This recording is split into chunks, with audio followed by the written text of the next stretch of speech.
Welcome to The Explainer, where we break down big ideas from key texts into something you can really sink your teeth into. This line from Solomon, it really hits on something we've all seen, right? How something that was once so cared for, a garden, a skill, maybe even a friendship, can just slowly fall apart when it's neglected. But what about when that field is something as personal and as deep as your own belief? How does a faith that was once so alive just fade? Well, today we're digging into a classic 19th century answer to that very question from a theologian named Andrew Fuller. Now, to get his point across, Fuller uses this really powerful and easy to grasp metaphor. He approaches the whole issue like a doctor diagnosing a disease, not like a judge handing down a sentence. Yeah, and his editor, J.A. James, totally got it. He described Fuller as this spiritual doctor, carefully examining a condition he called backsliding, which was his term for this gradual decline of faith. And this is the key point for Fuller. This is absolutely crucial. He says it's not really about what you do on the outside, the big, obvious mistakes. The real problem, the root of it all, is an inner, secret turning of the heart. Everything we see on the surface, that's just a symptom. Okay, so if it's an inner condition, how does it actually show up in someone's life?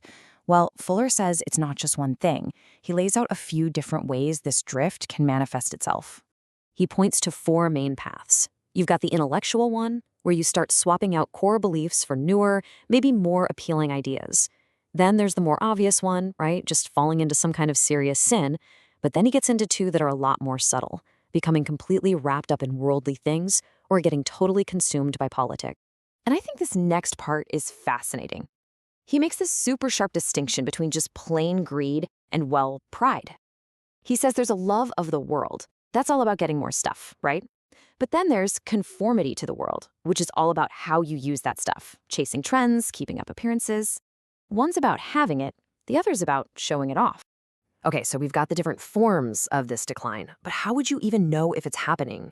Well, this is where Fuller gets really practical. He gives us a kind of diagnostic guide, a checklist of warning signs. And you can almost think of this as a checklist for looking in the mirror. For every single one, the real question is why? What's the motive? Are you doing things like praying just out of habit or because you actually mean it? Are you starting to make excuses for yourself? And this one's tough. If you do stop a bad habit, is it for the right reasons? Or is it just because you're worried about your reputation? So, what happens if you just ignore these signs? According to Fuller, that's a huge mistake. Like any doctor, he warns that leaving this condition untreated leads to some really severe and predictable consequences. And he pulls out this really powerful image from the Bible to drive the point home, being like salt that has lost its savor. I mean, think about that. It's about becoming useless, losing your entire purpose, not being able to bring anything good to the table anymore. Yeah, the prognosis is pretty bleak. Fuller makes it clear this isn't just about you. It's a condition that hurts everyone around you. You lose your own joy, sure, but you also damage your community.